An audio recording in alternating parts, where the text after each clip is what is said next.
Hello friends, welcome to my YouTube channel Lakshya Rajasthan. दोस्तों, हमने पिछले दो वीडियो में कुछ महत्वपूर्ण पुरातात्विक स्थल कवर किए थे। आज हम इसको फिनिश करते हैं। और दोस्तों, ये टॉपिक बहुत महत्वपूर्ण है और मैंने सभी क्वेश्चन जो हैं वो इसमें ऐड कर लिए हैं। मुझे नहीं लगता है कि कोई प्रश्न छूट रहा है और निश्चित रूप से परीक्षा में आपको इससे 100% लाभ मिलेगा। तो दोस्तों, ईसवाल सबसे पहला स्थल है। ईसवाल यह 1500 BC से के लगभग इसका समय शुरू हो जाता है। यह दोस्तों एक औद्योगिक नगरी था। याद रखिएगा, ईसवाल क्या था? एक औद्योगिक नगरी था। दोस्तों, एक साबुन प्रचलित है अपने राजस्थान में, स्पेशली ओसवाल साबुन, है ना। तो आप ये समझिए कि ओसवाल जो है ये एक इन्होंने बहुत बड़ी बड़ी फैक्ट्रियाँ डाली तो पूरा एक नगर ही बना लिया उद्योगों का। तो ओसवाल का मतलब ईसवाल। और ईसवाल है कहाँ दोस्तों? ईसवाल है उदयपुर में। याद रखिएगा, ईसवाल उदयपुर में है और लोहकालीन स्थल है। यहाँ औद्योगिक बस्ती के साक्ष्य मिलते हैं और यहाँ लोहा गलाने का कार्य होता था। याद रखिएगा दोस्तों, 500 BC से लगा करके मौर्य काल, शुंग काल, कुषाण काल तक यहाँ लोहा गलाने का कार्य होता था। कहाँ होता था दोस्तों? ईसवाल में। ठीक है फ्रेंड्स, आगे देखिए। यहाँ जो उत्खनन है वो करवाया गया राजस्थान विद्यापीठ उदयपुर के पुरातात्विक विभाग द्वारा। ठीक है दोस्तों, याद रखिएगा, राजस्थान विद्यापीठ उदयपुर के पुरातत्व विभाग द्वारा यह उत्खनन करवाया गया। अगला जो प्रमुख स्थान है वो है रेड।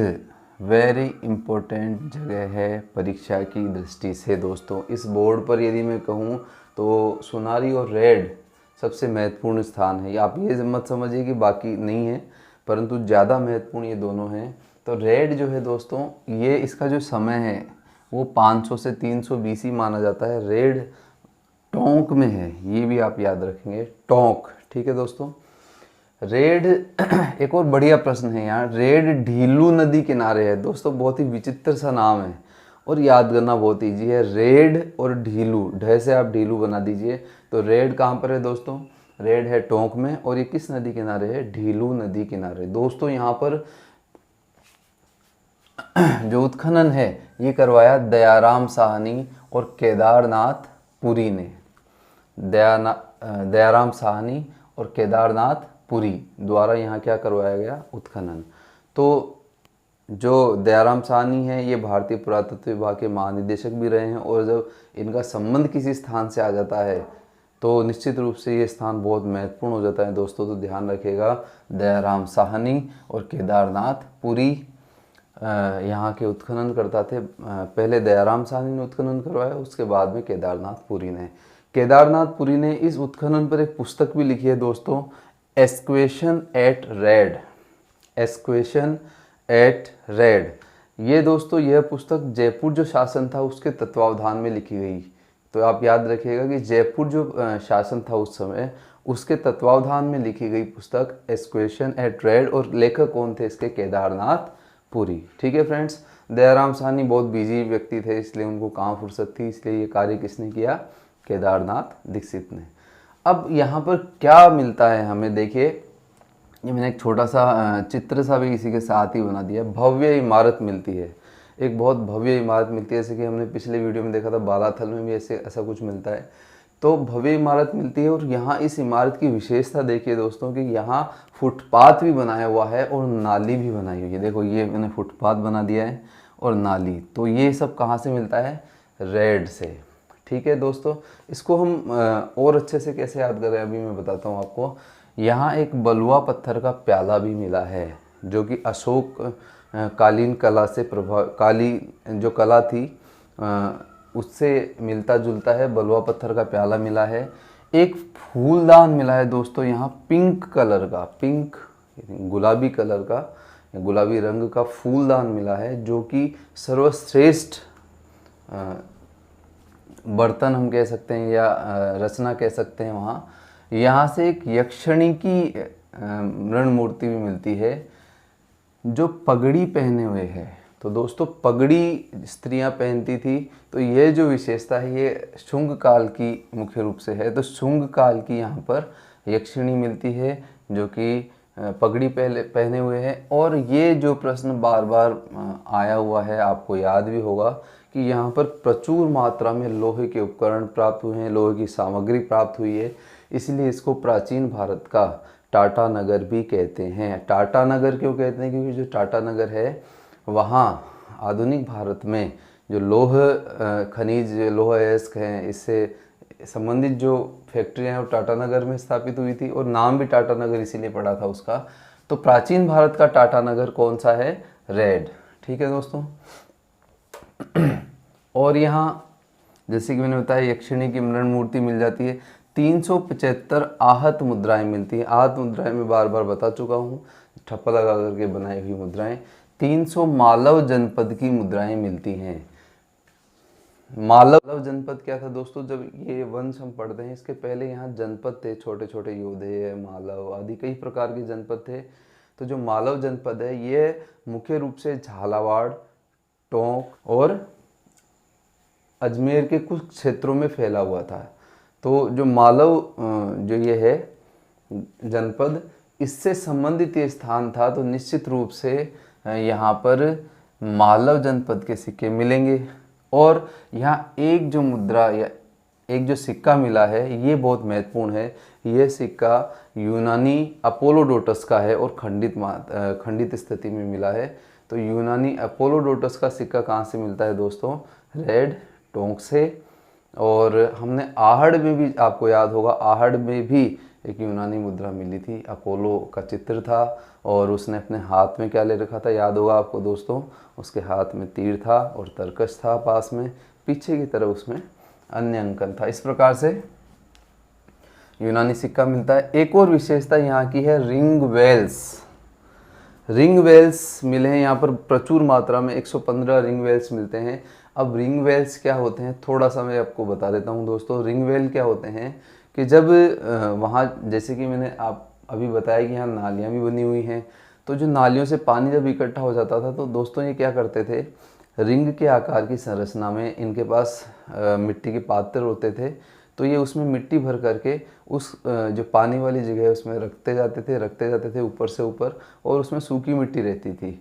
तो जो सूखी मिट्टी है वो धीरे धीरे क्या करती थी, उस पानी का अवशोषण कर लेती थी। इस प्रकार से बहुत वैज्ञानिक विधि थी ये रिंग वेल्स। तो याद रखिएगा आप, सर्वाधिक कहाँ से मिलते हैं? रेड से। अब दोस्तों इन सभी को हम मिला करके याद करें तो कौन सा तरीका है? तो देखिए हम ऐसे याद कर सकते हैं, दयाराम साहनी। ठीक है, यहाँ से हम शुरू करेंगे। दयाराम साहनी जो है ये हमें पता है, आप ये मान के चलिए कि दयाराम साहनी इस समय महानिदेशक हैं। तो जब वो रेड आते हैं, ढीलू नदी किनारे नाव में चल कर के जब वो रेड आते हैं तो उन्हें एक भव्य इमारत में ठहराया जाता है। ठीक है फ्रेंड्स, भव्य इमारत में ठहराया जाता है।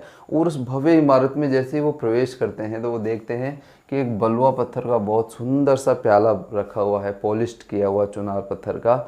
और जब वो थोड़ा कॉर्नर पे देखते हैं, जैसे कि हमने मोहनजोदड़ो में याद किया था, तो वहाँ पर कुछ ऐसी ही मैंने कहानी बताई थी।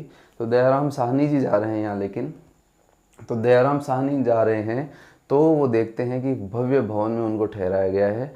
और जैसे ही वो प्रवेश करते हैं वहाँ एक प्याला रखा हुआ है दोस्तों, और कॉर्नर में एक फूल पात्र, जिसे हम कहेंगे पिंक कलर का, गुलाबी रंग का, यहाँ फूलदान रखा हुआ है। ठीक है फ्रेंड्स। और इसके बाद एक, हाँ, यहाँ फिर जब वो फूल पात्र रखा हुआ है तो जैसे ही वो प्रवेश करते हैं तो उन्हें, देखिए दोस्तों, बड़े बड़े समारोह में क्या होता है कि जब कोई बड़े व्यक्ति जाते हैं तो उन्हें स्मृति चिन्ह दिया जाता है। ठीक है, तो दयाराम साहनी जी जब वहाँ प्रवेश करते हैं भव्य इमारत में, जिसके पास में फुटपाथ बने हुए हैं, नालियाँ बनी हुई है, जैसे वो अंदर प्रवेश करते हैं एक प्याला देखते हैं और कॉर्नर में वो देखते हैं कि एक फूलदान पड़ा है पिंक कलर का। और जैसे वो प्रवेश करते हैं तो उन्हें स्मृति के रूप में एक यूनानी सिक्का अपोलोडोटस का दिया जाता है। हालांकि वो बहुत पुराना था इसलिए वो खंडित है, लेकिन अपोलोडोटस का सिक्का भी उन्हें मिलता है। इस प्रकार से हमने देखा कि पूरी जो मुख्य चीज़ें हैं ये मैंने इसमें शामिल कर दी हैं। और उनके साथ भी है एक व्यक्ति, और वो कौन है? केदारनाथ जी। और वो अपनी पुस्तक लिखने में व्यस्त हैं। पुस्तक का नाम है ए क्वेश्चन एट रेट, और ये जयपुर के द्वारा लिखवाई जा रही थी। ठीक है फ्रेंड्स, तो मुझे लगता है ये काफ़ी कुछ क्लियर हो गया होगा। अगर आप दोस्तों इसको एक बार और देख लेंगे तो परमानेंटली आपको याद हो जाएगा। अगला देखिए, नगर या इसे कारकोट नगर भी कहते थे दोस्तों। नगर जो सभ्यता स्थल है, इसे कारकोट नगर भी कहा जाता था। और यह भी मालवाधीन थी। मालव गंडा जैसे कि मैंने बताया, झालावाड़, टोंक और कुछ भाग अजमेर में था, तो ये उसके अधीन स्थान था, नगर या कारकोट नगर। कृष्णदेव और केवी सौंदर राजन द्वारा उत्खनन करवाया गया नगर का। तो इसको हम बहुत अच्छे तरीके से याद कर पाएंगे कैसे, कि जो कृष्ण हैं उनका जो नगर है दोस्तों वो सुंदर है। कृष्ण का नगर कैसा है? सुंदर है। तो कृष्ण से कृष्णदेव, नगर से नगर सभ्यता आ गई, और सुंदर का मतलब हो गया सौंदर राजन। तो कृष्ण का नगर कैसा है दोस्तों? सुंदर है। याद रखिएगा, भूलना मत आप। टेस्ट सीरीज में ये क्वेश्चन, ऐसे क्वेश्चन मैं ज़रूर दूंगा, वहाँ आपके क्वेश्चन सही होने चाहिए फ्रेंड्स। तो देखिए, कृष्ण का नगर सुंदर हो ही जाता है। इसके बाद यहाँ मिलता क्या है नगर से? तो महिषासुर मर्दिनी की गुप्तोत्तर काल की एक मृण मूर्ति प्राप्त होती है। इसके बाद मोदक रूप में गणेश जी, एक पत्थर पर अंकन है उनका, कमल धारणी लक्ष्मी और 3 फन का नाग। तो इस प्रकार से ये जो प्रमुख चीज़ें यहाँ से प्राप्त होती हैं। तो देखिए क्या क्या है। महिषासुर मर्दिनी, गुप्तोत्तर काल और गुप्त काल में महिषासुर मर्दिनी की पूजा शुरू हो जाती है। राजस्थान में कई जगह से महिषासुर मर्दिनी की प्रतिमा मिलती है हमें। तो यहाँ से महिषासुर मर्दिनी, मोदक रूप में गणेश जी का अंकन एक पत्थर पे मिलता है, 3 फन वाले नाग का, और लक्ष्मी जी का वर्णन जो कि कमल पर आसन, कमल पर विराजमान हैं, उनके ये जो सभी चित्र हैं, ये कहाँ से मिलते हैं दोस्तों? हमें नगर टोंक से। ठीक है फ्रेंड्स। तो जहाँ कृष्ण भगवान आते हैं वहीं गणेश जी, लक्ष्मी जी, ठीक है, ये सब आएंगे ही आएंगे। तो इस प्रकार से हम इनको सबको कनेक्ट कर सकते हैं। अब देखिए, नो है, नो है, नूह है से आप कंफ्यूज ना हो दोस्तों। नूह अलग स्थान है, नो है भरतपुर में है, और इसका उत्खनन 1963-64 में हुआ। कार्बन 14 पद्धति के अनुसार 1100 से 900 BC इसका उत्खनन होता है। यह भरतपुर में है। तो आपने रूपारेल नदी का नाम सुना होगा, अगर आप ज्योग्राफी तैयार कर रहे हैं तो रूपारेल नदी किनारे यह स्थान है, नो है। और इसका उत्खनन करवाया RC अग्रवाल, रत्नचंद्र अग्रवाल ने। दोस्तों एक आपको बहुत अच्छा फैक्ट बताता हूँ, आपने भी ध्यान दिया होगा, शायद नहीं दिया है तो आप देखिए। कार्बन 14 पद्धति से जिन जिन स्थानों का पता लगाया गया है समय का, उन सब जगह आपको एक व्यक्ति मिलेगा, और वो मिलेगा रत्नचंद्र अग्रवाल। ठीक है फ्रेंड्स। तो अगर कभी आपके सामने ऐसा क्वेश्चन आ जाए तो आप ये फैक्ट दिमाग में डाल लीजिए कि रत्नचंद्र अग्रवाल जहाँ हैं वहाँ कार्बन 14 पद्धति साथ साथ जाती है। ठीक है। तो रत्नचंद्र अग्रवाल ने नोह रूपारेल नदी किनारे इसका उत्खनन करवाया 63-64 में। यहाँ पत्थर की यक्ष मूर्ति और चुनार के पत्थर के स्तंभ के टुकड़े और ब्रह्मी लिपि में एक लेख पात्र मिला है। तो यहाँ से क्या क्या प्राप्त होता है दोस्तों? यक्ष की मूर्ति, देखो यक्ष और यक्षिणी ये मौर्य काल से चले आ रहे थे, बहुत प्रसिद्ध मूर्तियाँ थी, लौकिक कला से संबंध था इनका। जिस प्रकार से अशोक ने स्तंभ बनवाए, गुफा बनवाई, महल बनवाए चंद्रगुप्त मौर्य ने, तो वो तो था एक हम कहें कि राजवंश की कला, जबकि जो यक्ष और यक्षिणी की जो प्रतिमाएं हैं ये लौकिक कला का उदाहरण है दोस्तों। तो यहाँ यक्ष की मूर्ति मिलती है और चुनार का पत्थर जिसको अशोक ने काम में लिया था चिकनी पॉलिश करके, तो चुनार के पत्थर के यहाँ पर टुकड़े प्राप्त होते हैं और ब्रह्मी लिपि लिखा हुआ एक प्याला जिस पर ब्रह्मी लिपि में चारों ओर अंकन है। ये सब कहाँ से मिलते हैं दोस्तों? ये सब मिलते हैं नोह भरतपुर से। तो यह भी लोहकालीन स्थल होता है। तो जहाँ भी मौर्यकालीन चीज़ें मिलती हैं तो वो लोहकालीन स्थल है। ठीक है। अब देखते हैं बरौर। बरौर और गंगानगर, बरौर इससे आप इसको जोड़ सकते हैं। सरस्वती नदी के तट पर था ये बरौर और यह सिंधु घाटी सभ्यता के समकालीन था। समकालीन या समकक्ष कह सकते हैं। तो जैसे सिंधु घाटी सभ्यता नगरीय थी तो यहाँ भी नगरीय साक्ष्य मिले हैं। और यहाँ की कुछ एक विशेषता है कि यहाँ काली मिट्टी का प्रयोग मिलता है और यहाँ का जो नगर विन्यास है वो हड़प्पा समाज, जैसे कि मैंने बताया। तो काली मिट्टी का प्रयोग कहाँ से मिलता है दोस्तों? बरौर। और बरौर कहाँ है? गंगानगर में। ठीक है फ्रेंड्स, और ये सिंधु घाटी के समकक्ष सभ्यता है, तो ये कांस्य युगीन हो जाती है। अगला देखते हैं भीनमाल। तो भीनमाल का उत्खनन भी रत्नचंद्र अग्रवाल द्वारा किया गया। यहाँ की एक विशेषता है, बस आप याद रख लीजिए कि भीनमाल में एक दुहत्ती सुराही मिलती है। और कहाँ है भीनमाल? जालोर में। ठीक है फ्रेंड्स, आगे है जूना खेड़ा। जूना खेड़ा पाली में है, तो इतना याद रखना काफ़ी है। उत्खननकर्ता भी आप याद रख सकते हैं, गैरिक। तो जूना खेड़ा पाली में है और गैरिक। ठीक है दोस्तों। इसके बाद हम देखते हैं सुनारी। ये भी बहुत महत्वपूर्ण स्थान है सुनारी।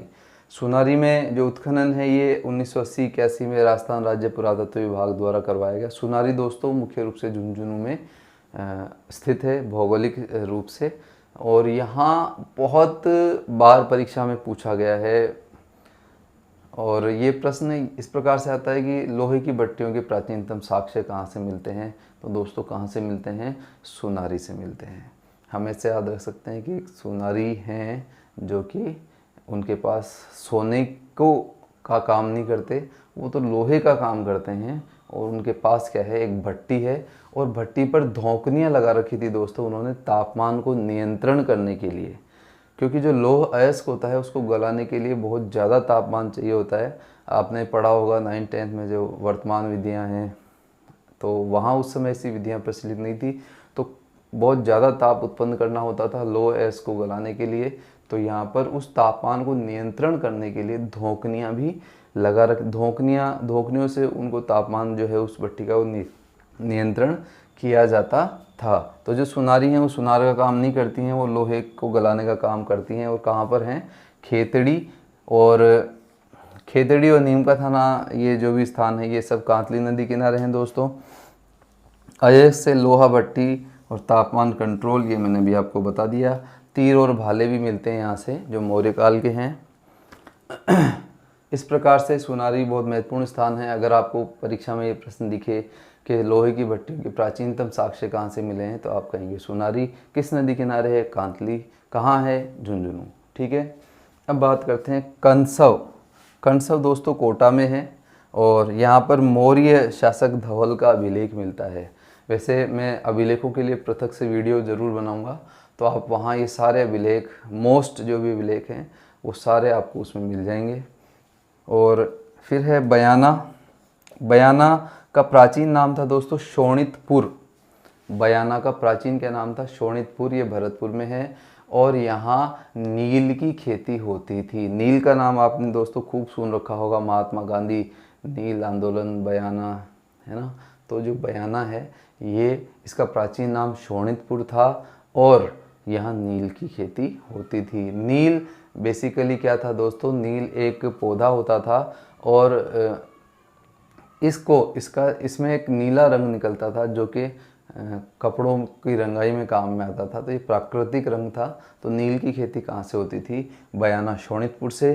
कंसव अभिलेख कहाँ से मिला है? कोटा से। धवल शासक का इसका वर्णन है। तो दोस्तों इस प्रकार से मैंने 3 वीडियो में लगभग सभी जो राजस्थान के पुरातात्विक स्थल है उनको कवर कर लिया है।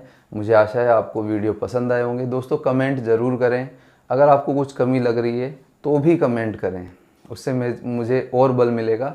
तो फ्रेंड्स, मैं इसके साथ ही एक PDF का लिंक भी नीचे डिस्क्रिप्शन में, आप जैसे ही नीचे जाएंगे तो डिस्क्रिप्शन में जैसे जाएंगे तो मैंने एक लिंक डाल रखा है, उसमें आपको इस वीडियो का स्क्रीनशॉट मिल जाएगा, जिससे आप वो शब्द पढ़ लें अच्छे से। उसके बाद में आप वीडियो देखें, और उसके बाद में हो सके तो एक बार और देखें, और बाद में आप एक्सरसाइज सोल्व कर लें, तो ये टॉपिक आपके बिल्कुल परमानेंटली आपके तैयार हो जाएंगे। दोस्तों एक्सरसाइज वाला जो टॉपिक है वो ज़रूर सोल्व करें आप, बहुत लाभ मिलेगा आपको।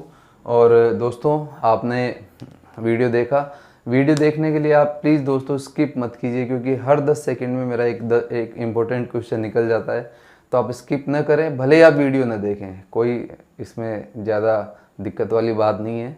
आप भले ही वीडियो न देखें पर स्किप न करें, आप ध्यान से वीडियो देखें। तो वीडियो देखने के लिए thank you very much. Vande Mataram, जय हिंद।